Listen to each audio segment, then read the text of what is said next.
జమ్మి మొక్కలను ఒకే చోట ఉంచకూడదు. ఈ రెండు అత్యంత పవిత్రమైనవి అయినప్పటికీ వాస్తుశాస్త్రం ప్రకారం వాటిని ఒకే చోట ఉంచడం ఆర్థిక సమస్యలకు దారితీయవచ్చు.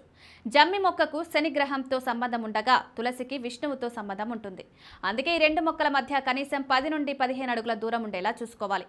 ముళ్ళ మొక్కలు, గులాబీ, కలబంద వంటి ముళ్ళు లేదా పదునైన ఆకులున్న మొక్కలను తులసి దగ్గర పెట్టకూడదు.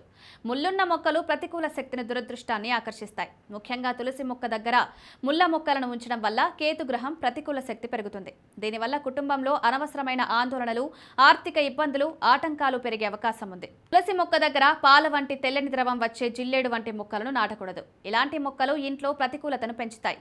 ఇది కుటుంబంలో శాంతి, సామరస్యాన్ని దెబ్బతీస్తుంది. దీనివల్ల కుటుంబ సభ్యుల మధ్య కలహాలు, అభిప్రాయ భేదాలు పెరిగే అవకాశం ఉంది. తులసి మొక్కను ఇంట్లో ఉంచడానికి ఉత్తరం లేదా తూర్పు దిశలు అత్యంత శుభప్రదమైనవిగా పరిగణిస్తారు.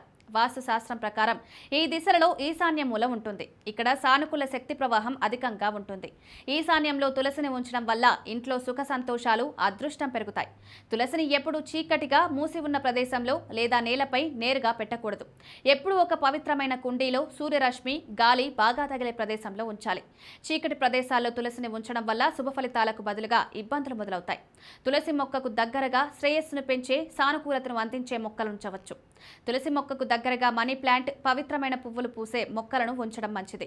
ఇది ఇంట్లో మంచి వైబ్రేషన్ను ఇస్తుంది. తులసి మొక్క ఆధ్యాత్మికంగానే కాకుండా ఆరోగ్యపరంగా చాలా ఉపయోగకరమైంది.